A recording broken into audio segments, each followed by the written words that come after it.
Fry பண்ணலாம். ஒரு 300 கறி தனியாக எடுத்துகிட்டு வந்திருக்கேன். அப்படி அதுக்கு பாருங்கள், பூண்டு ஒரு 5 பல், இஞ்சி கொஞ்சோண்டு நெய்ஸாக அரைச்சி வச்சுருக்கேன். இப்போ எண்ணெய் கடலை எண்ணெய் ஊற்றியாச்சு. 1 ஸ்பூன் ஊற்றி 3 ஸ்பூன் கடலை எண்ணெய் ஊற்றிக்கிட்டேன். அதே மாதிரி உப்பு ஒரு 2 ஸ்பூன் போட்டுக்கலாம். வறுகறி 300 தான், 2 ஸ்பூன் போட்டுட்டேன். ஆனியன் வந்து பெரிய ஆனியன் கட் பண்ணி வச்சுருக்கேன். நம்ம கிரேவி பண்ணுறதுக்கு இந்த மாதிரி ஆனியன் போட்டால் நல்லாயிருக்கும்.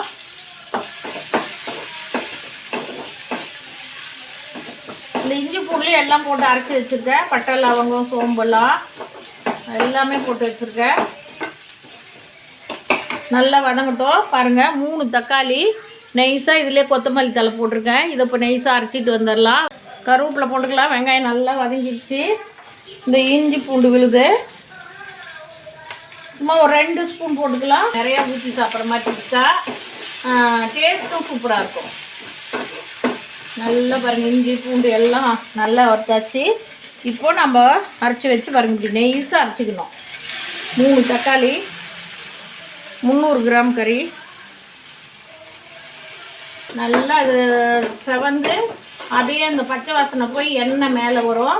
அப்படியே இருக்கும், ஸ்லோவில் வச்சுக்கலாம். மஞ்சள் போட்டாச்சு. இப்போது நான் சாதா மிளகாத்தூளே போட்டுக்கிறேன். ஒரு 1/2 ஸ்பூன் போட்டுக்கலாம். கட்டாயம் பெப்பர் போடுங்க. பெப்பர் சின்ன ஸ்பூனில் 1 ஸ்பூனு, டேஸ்ட்டு சூப்பராக இருக்கும். சீரகம் ஒரு 1/2 ஸ்பூனு,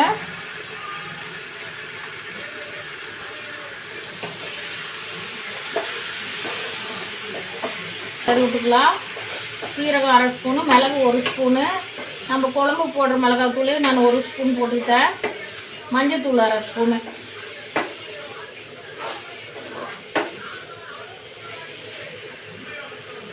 இப்போது இதுக்கு 1 டம்ளர் தண்ணி ஊற்றிக்கலாம். 1 டம்ளர் தண்ணி ஊற்றுங்க. அதில் கறி வெந்துடும். சும்மா அப்படியே பரட்டின மாதிரி கிரேவி, கொஞ்சமாக அப்படியே கறி வச்சு சாப்பிட்றது. இப்போ பாருங்கள், இது நல்லா வேகட்டும். எல்லாம் போட்டாச்சு, நல்லா வேகட்டும். அதை மூடி வச்சுருவோம். நல்லா ஸ்டவ் ஃபுல்லாக வச்சு மூடி வச்சுருவோம். கிரேவி கொஞ்சம் லெமன் புளிலாம் நல்லாயிருக்கும் டேஸ்ட்டு. அப்பா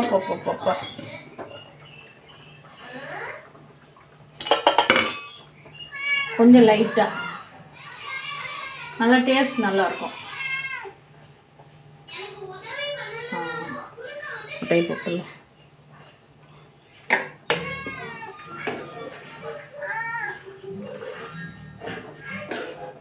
வேகட்டும். கிரேவி நல்லா வேகட்டும். அதையும் கொஞ்சம் ஸ்லோவாகவே வச்சுட்டேன். எப்படி இருக்குன்னு பார்க்கலாம். கிரேவி சூப்பராக ஆயிடுச்சு. அப்படியே வறுவல் மாதிரி பண்ணிட்டேன்.